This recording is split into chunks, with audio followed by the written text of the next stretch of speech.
Hey marketeers, welcome to KSV's Thought Leadership Series. In this talk, we meet with the founder of Tomi.ai and discuss what's wrong with lead scoring today and how to fix. It's an informative discussion you won't want to miss. Go ahead and say hello, everybody. We have a 1-hour webinar with Tomi, and I'm the founder of King Street Ventures. We're a global consultancy focused on bringing innovation to Fortune 500 companies. And if you go to the next slide, Dima, real quick. This is really just part of a whole series of content that we've been running this summer, really focused on bringing the best examples in marketing and technology and innovation to our community. And we're very excited to have Tomi as a part of our platform, but also a part of today's talk. So if you have a moment, feel free to visit us on Eventbrite, because it's a great way to stay up to date with talks that we host throughout the year. And you'll go ahead and get a notification when we post new ones. So if this kind of content is exciting to you, feel free to check it out. And so real quick about King Street Ventures, as I mentioned, we are a consultancy and really here to bring innovation to the CMO. And because we felt that there needed to be a better, faster way to bring new technologies in the marketing space to chief marketing officers of Fortune 500 companies. So we have a small consultancy right now, a group of independently owned, very high-tech agency partners, and a constantly evolving startup ecosystem of companies that we source throughout the world.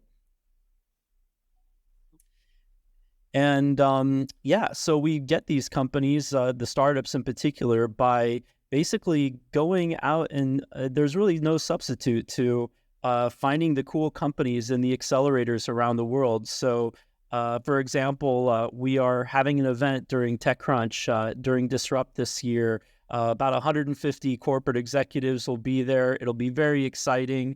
We also have folks that attend on our team various events such as Collision and Plug and Play, which is where Dima and I met, which was a wonderful story about how we got together. And so we do the work for you. We go find these cool companies and we bring them to our corporate partners as we see really best-in-class examples throughout the industry.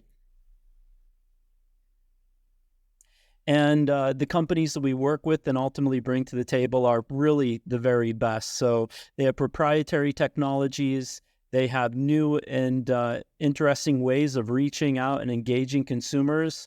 They're emerging social media platforms. They are new ways of generating effectiveness and new technologies in that space. And they work with major brands. So if they have experience working with brands, if they have something new, then likely it is that King Street Ventures will have met them. And that really brings me to introducing Dima.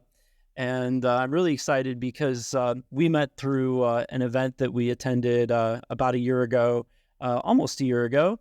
And I was just really excited because we meet a lot of cool startups and we talk to a lot of great founders at KSV, and being able to meet a founder and a founder team that has the incredible experience and know-how that Dima does just immediately told me from the very beginning that he was the real article. There's a lot of varying degrees of quality in the startup ecosystems, and Tomi and what Dima has built at Tomi was really caught our attention.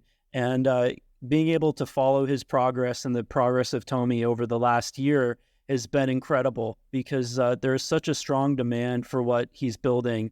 And so, Dima, I'll go ahead and hand it over to you, my friend, and let you lead the next chapter of this talk.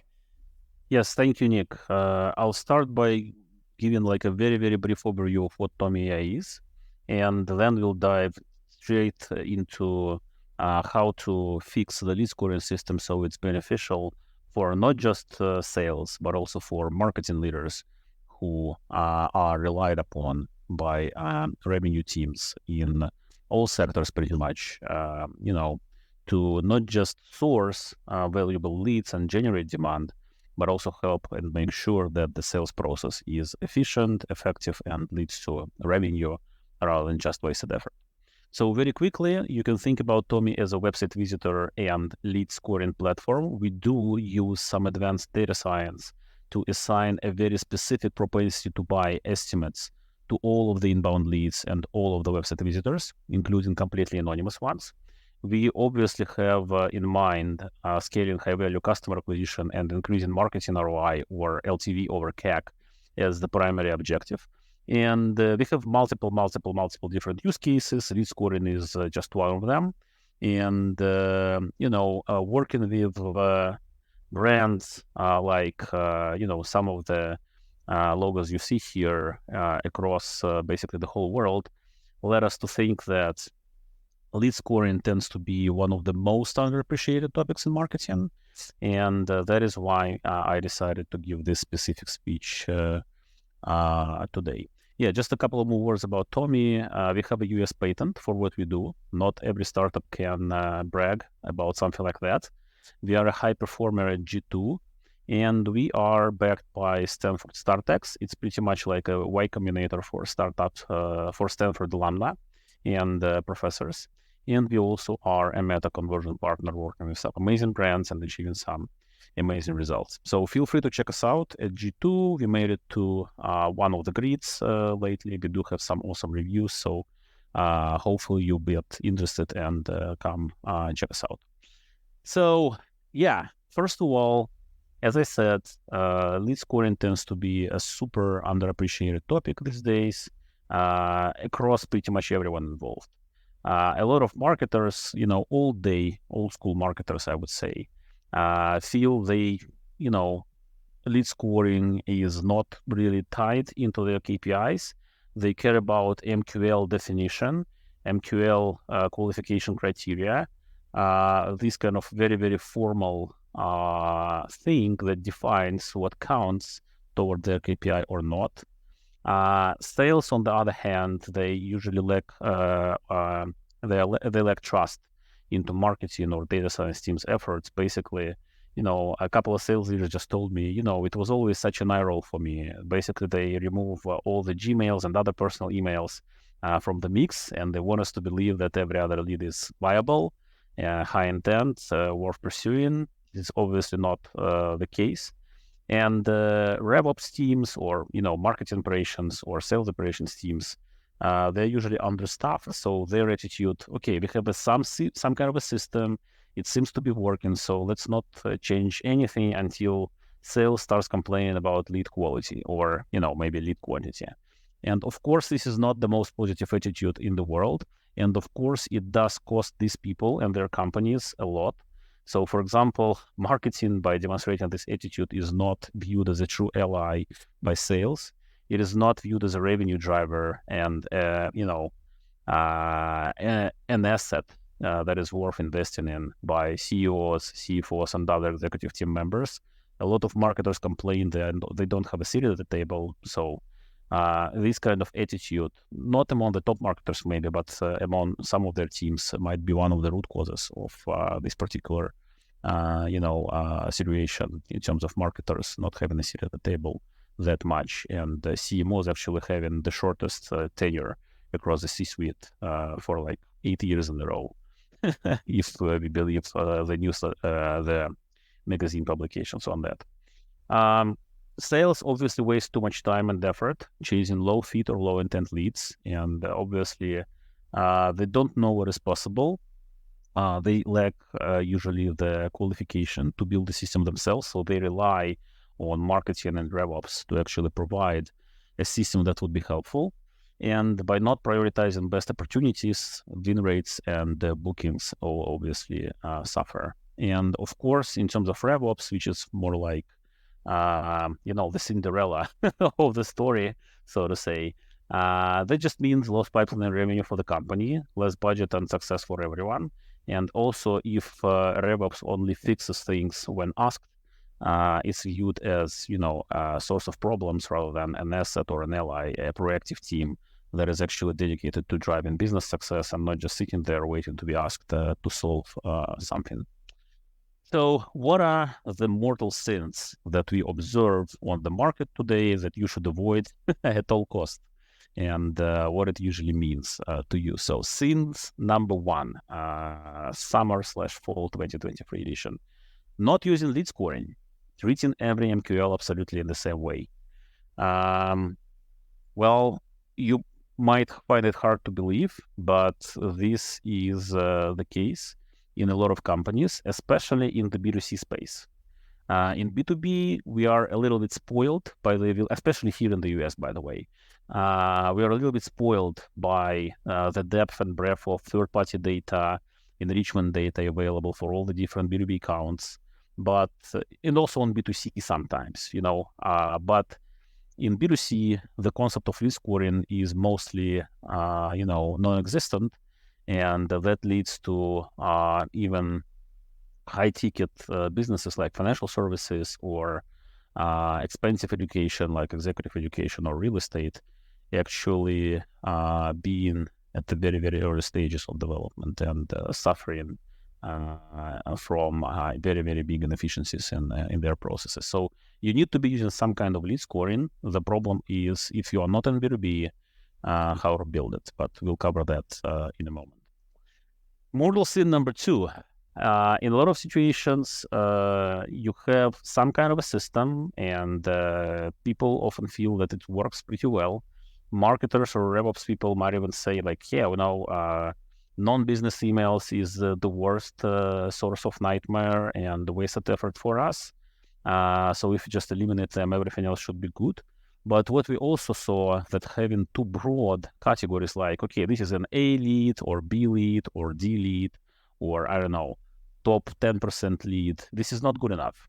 You need to go deeper. You need to understand that some lead is 5 times as valuable as, the next lead because it has 5 times bigger propensity to close. And, another lead might be even less valuable than that because it has, even lower propensity to close and lower associated contract value, expected contract value associated with it. And I'm not saying that you should necessarily make this information transparent to your sales team, to an individual sales rep or account executive actually working this lead. But at least the architects of the system, the marketing team, they should be like super clear on a specific individual lead level. What is their expectation for this particular lead to close or not? If you don't have this, you cannot build, for example, an expectation for how much revenue the sales team will be closing. And you have no objective criterion, for example, to say, was it marketing's fault? Were the leads not good enough quality this quarter, so we missed quota? Or something went wrong on the end of the sales team and, the quality of leads was pretty good, but something was lacking in terms of how those leads were handled. This is one of the, evergreen conflicts between marketing and sales, and not having an objective and science-based criterion for, who screwed up today leads to unnecessary tension, unnecessary conflicts. And I'm not saying data science is the answer to all of our woes and problems, but having this transparency, helps a ton to foster productive conversations rather than, moving away from the blame game, basically. Another mortal sin more advanced revenue teams often fall into is ignoring intent or focusing too much, almost exclusively on ICP, meaning ideal customer profile or persona fit. So obviously your past success working with different industries, different size of the companies in terms of revenue or in terms of headcount, and in terms of, what kind of titles usually lead to close deals more often in your previous experience. This is all extremely valuable information. But essentially, this answers the questions who you would like to sell to, who you were successful selling to in the past. But if you don't analyze and don't try to ask yourself who is more likely to buy from you, truly, who is more interested in buying from you rather than your competition, for example, you're missing a lot here, and we'll talk about how to zero in on intent a little bit better than traditionally offered solutions like monitoring high intent page visits, so-called. I'll share a couple of anecdotes about that a little bit later. And Nick, please remind me if I forget to. Okay. And the final thing, which is probably the most advanced one, is actually failing to crack the code of first-party intent signals. First-party intent signals refers to the signals in your first-party data, the data that you own.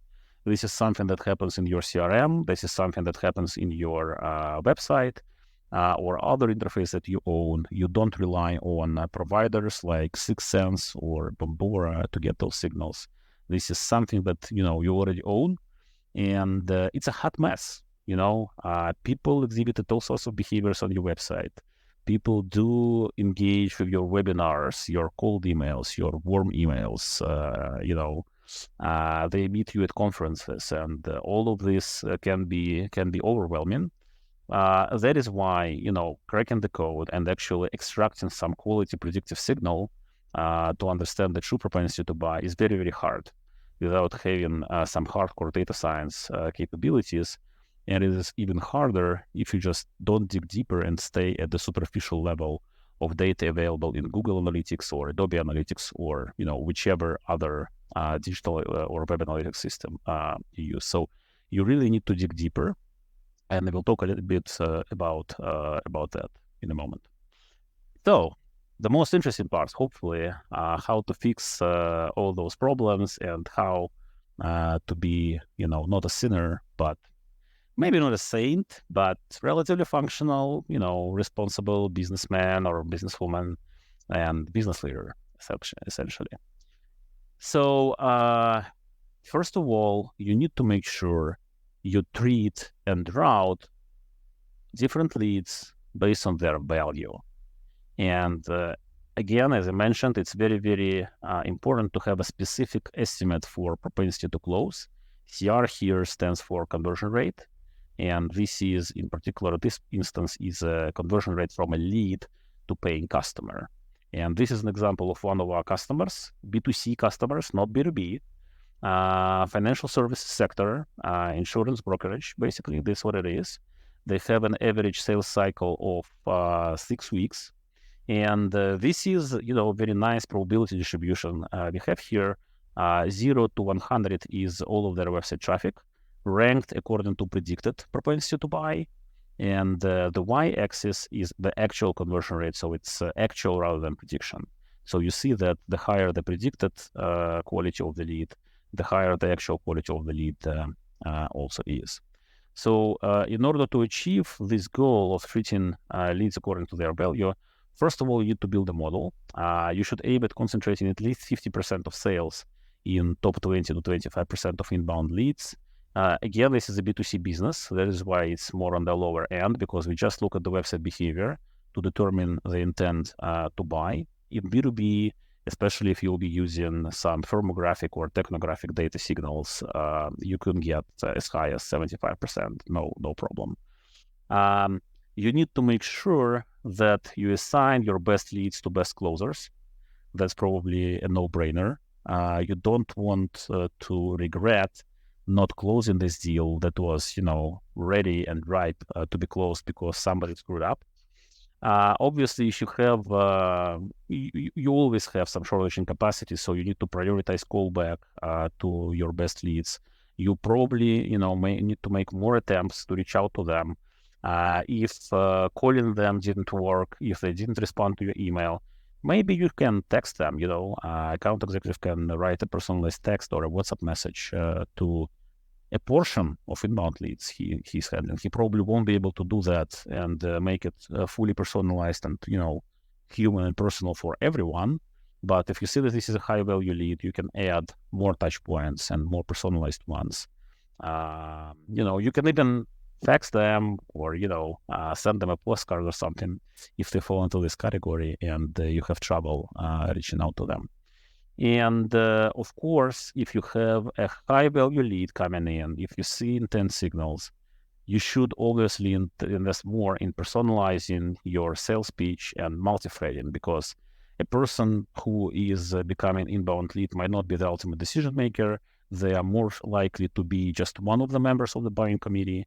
And when you have a high intent lead, high value leads on your plate, there should be higher standards for multi-threading and making sure you have access to power and doing everything by the book. You need to have the book, obviously, right, to do things by. But I'm pretty sure every sales leader can imagine what he might do differently if he knows that this extra effort will be rewarded with, closed deals, revenue, and things like that. Okay, step number 2. Use fit and intent metrics to identify hidden opportunities.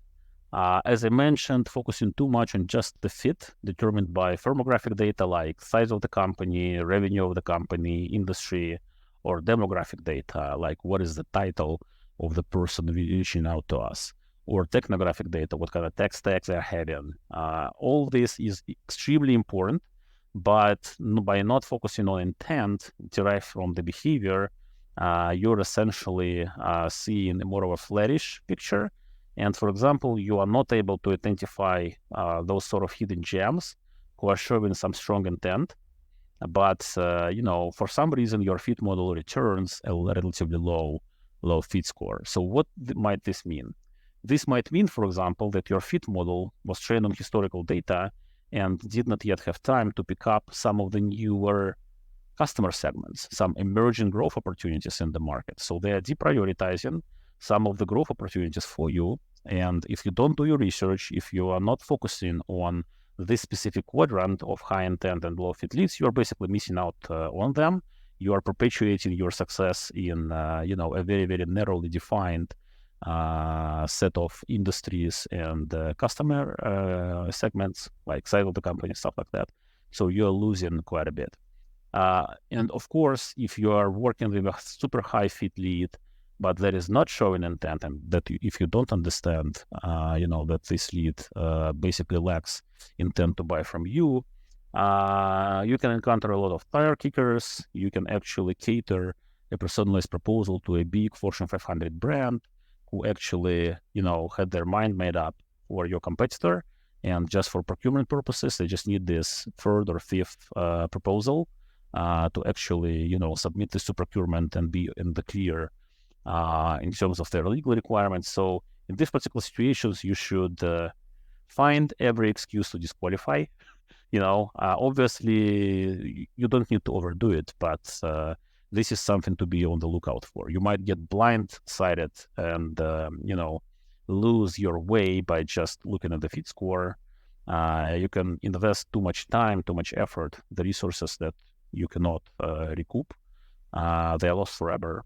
Better invest them where, it will pay off.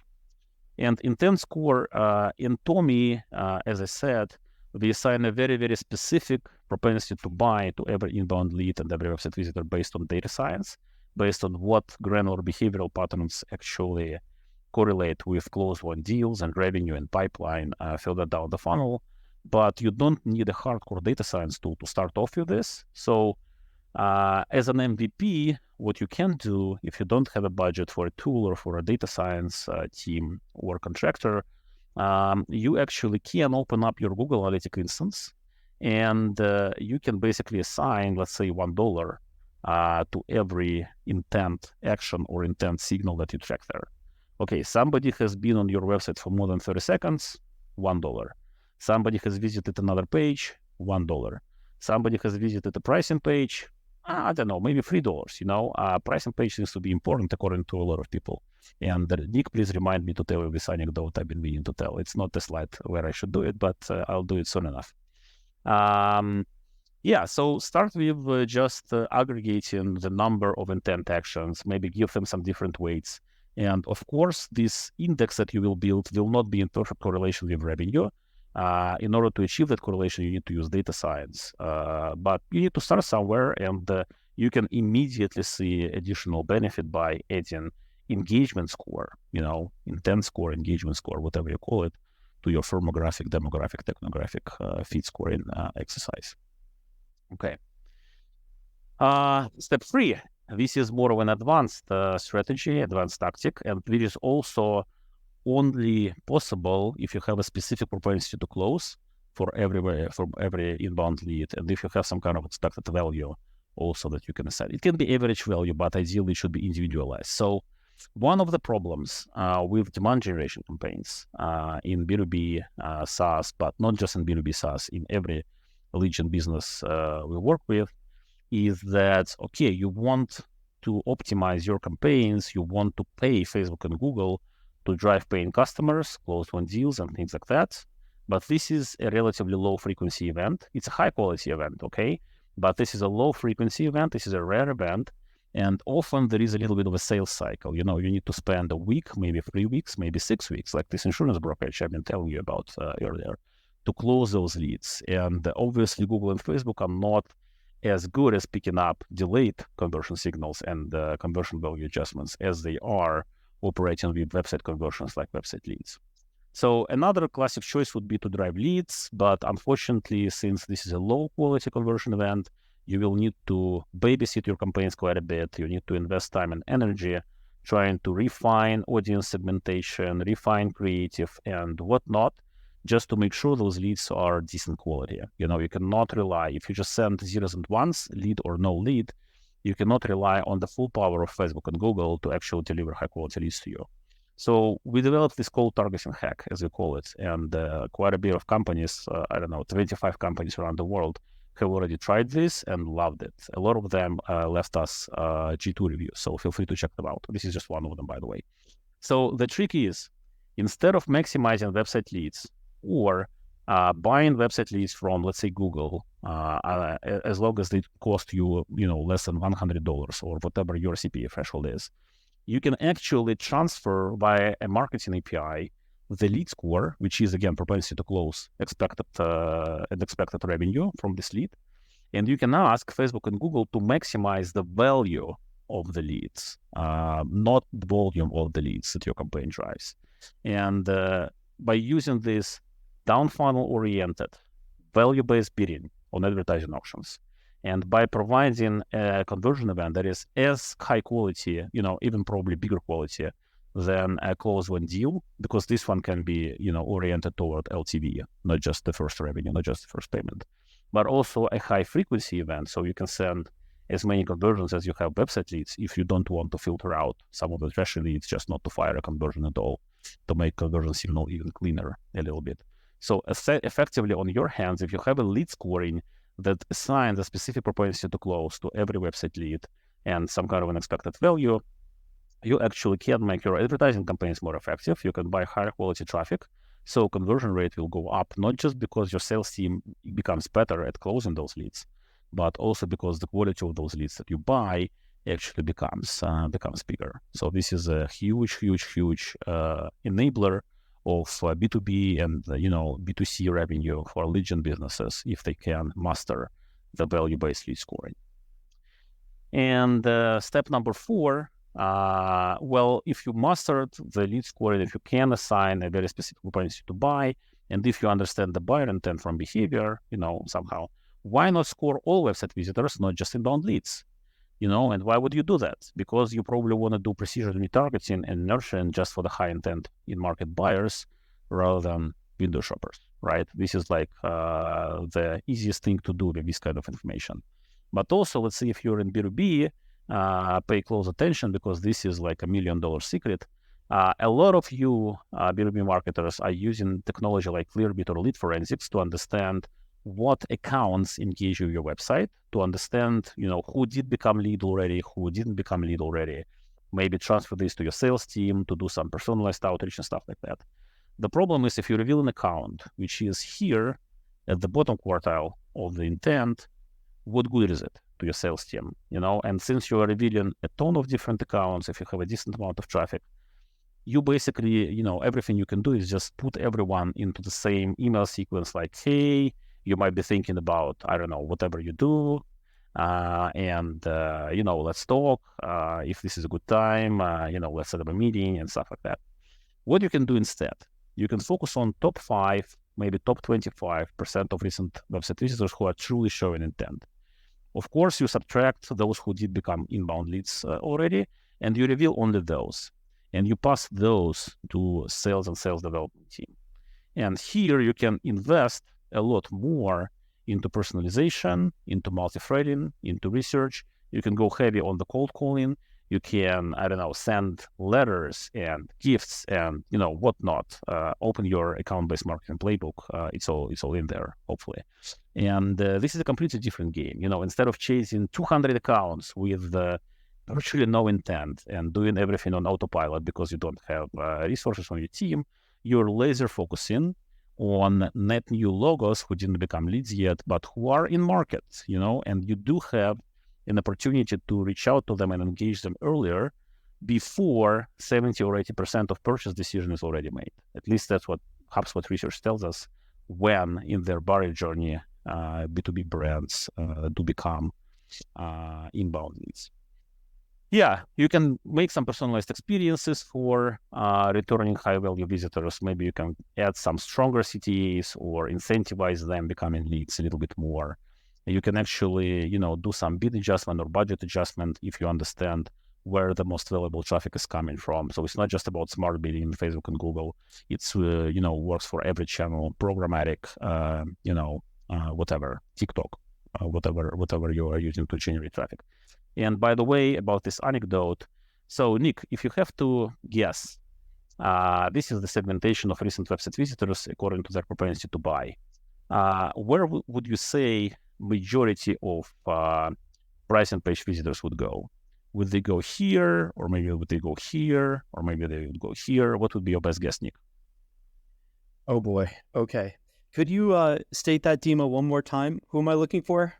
Yeah, you are running a B2B website. You have a pricing page, which is considered by moguls in the industry a high intent page, the page that strongly correlates with buying intent. And this is the segmentation of your recent visitors.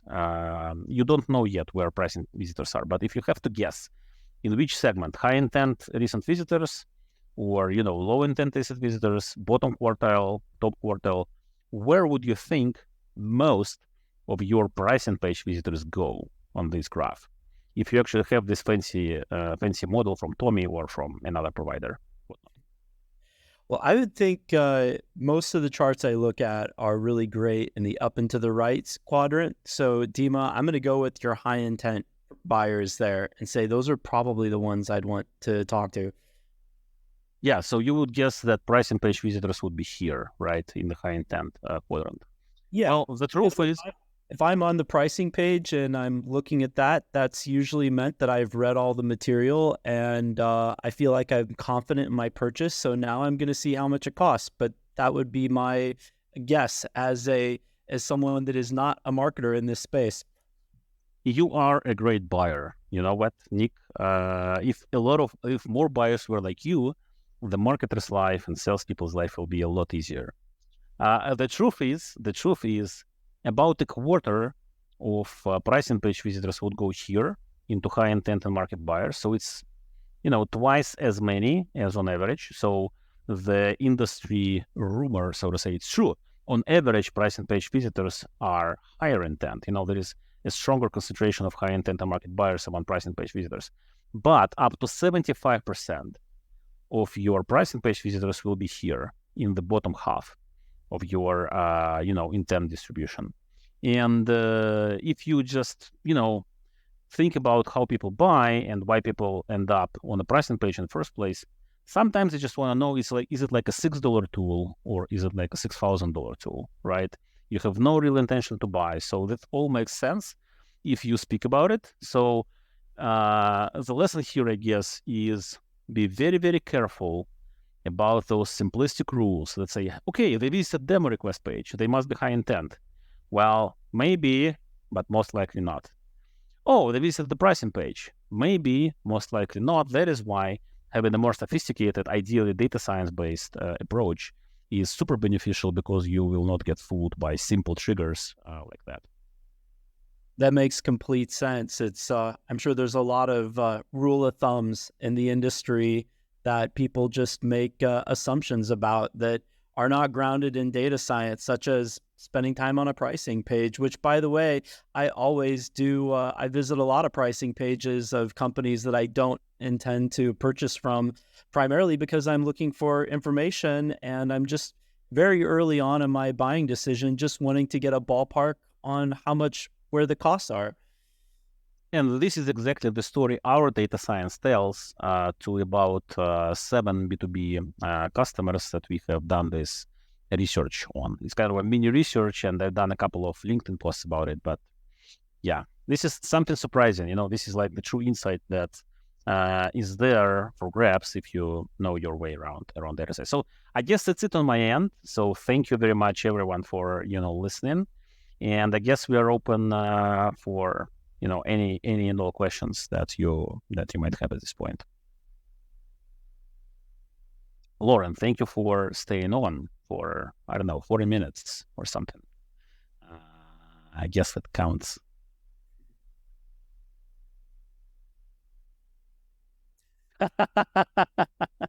No questions from me. I am a sinner, and now I'm having an existential crisis. Don't be too hard on yourself. Yeah. Yeah, thank you, Lauren. We do appreciate the feedback, but um, you don't necessarily need to feel bad about yourself. If you learn that you did something in a suboptimal way, let's put it this way, now you have an opportunity to fix it and achieve greater success. And yeah,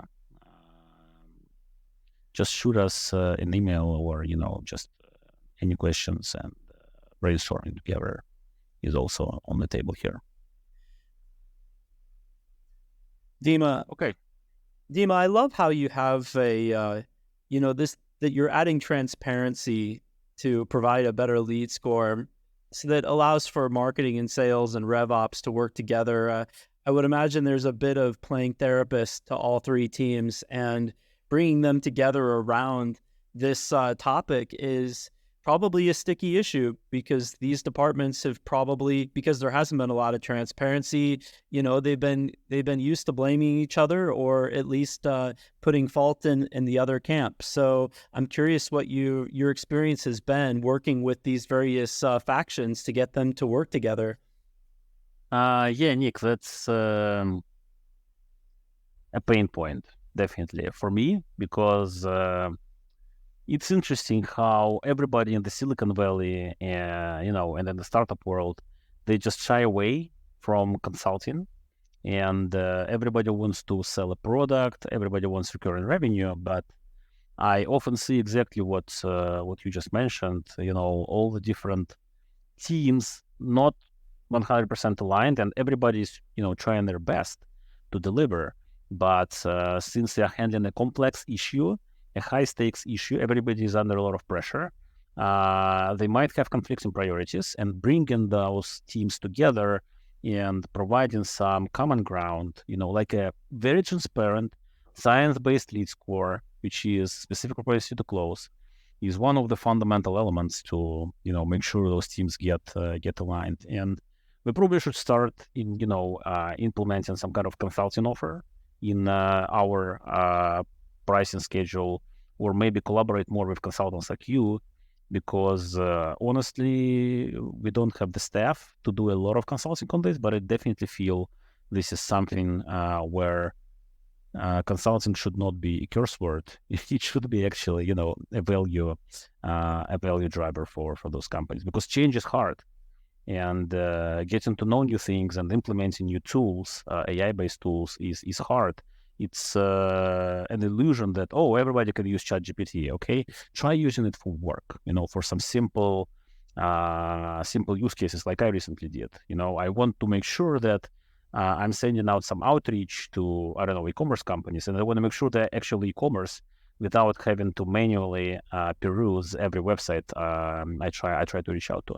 It turns out it's not, as easy to use ChatGPT to achieve this simple goal.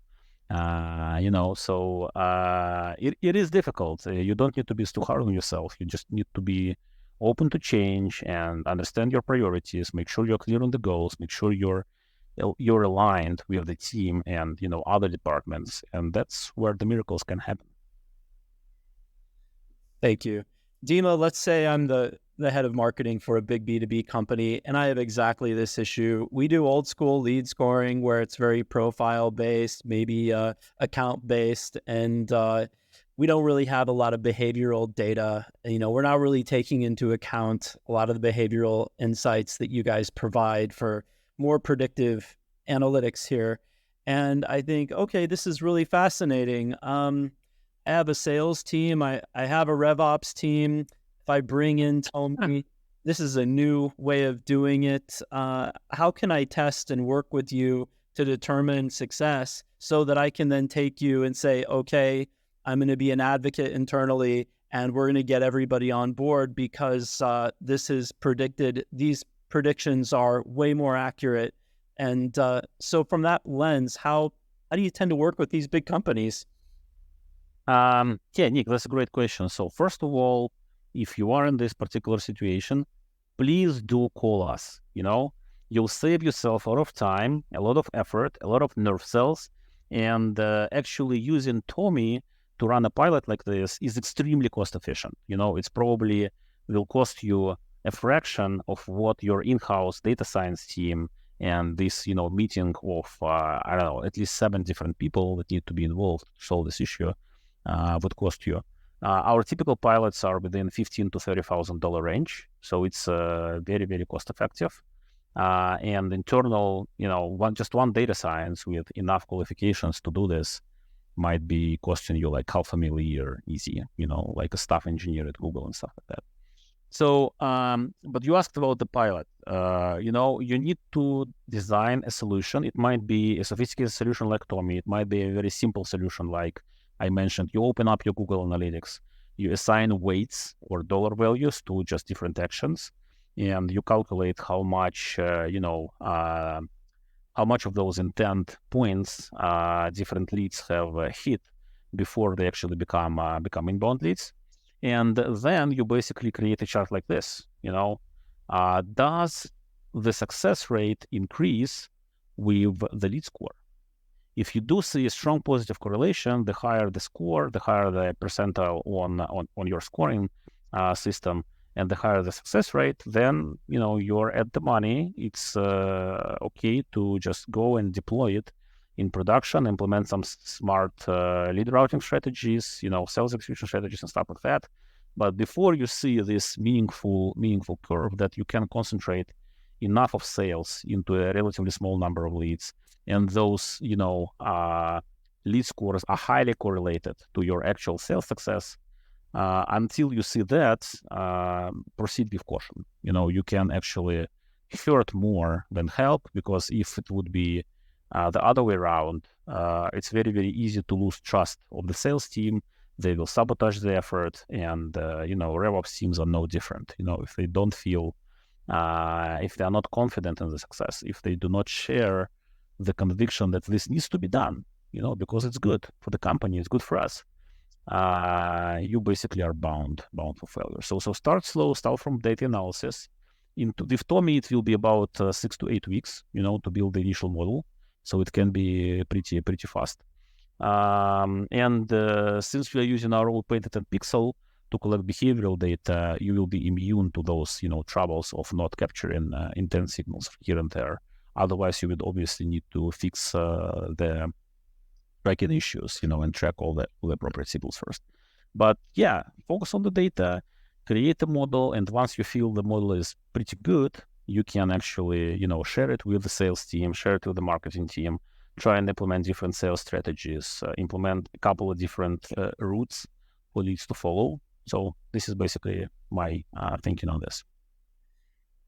Well, Dima, thank you. I really appreciate this. And I think the next time we do this, we should have the title be Mythbusters. And because you're telling me things that kind of run against the conventional wisdom around. A little bit, yes. And I'm sure that the data science, you can't really argue. You're seeing the behavioral patterns there. And maybe the behavioral patterns are different from each client, from the white paper they download to time on site and which pages they view. So not having a data science approach to this could be very detrimental to someone's business. So, Well, a rule-based approach is better than nothing. It's still better than treating every lead and every MQL as the same, even if your gut tells you not to, if you're obligated to, having at least some simple rules, simple rules. I don't know. How often have they been on our website? Like, have they seen our pricing page like at all? This definitely helps to just steer somewhere. But if you want this to become a value driver, if you want to increase conversion rate from a lead to a paying customer by 15, maybe 20%, you need to have a more sophisticated tooling than just simple rules like pricing page visits or something like that. Awesome. Well, Dima, this has been wonderful. And so wonderful to spend this time together. Again, the recording will be up on YouTube, and stick around for more talks, as we have about 3 or 4 more left this summer. And yeah, Dima, always good to see you. And when you need a good data science therapy session, feel free to reach out to Dima and Tomi. They'll help you out. Thank you, Nick. It's been a pleasure. Thank you for hosting us. And thanks to everyone who watched this. And specifically, thank you, Lauren. It's been a pleasure to do this together. Thank you. Have a great rest of your day. Cheers.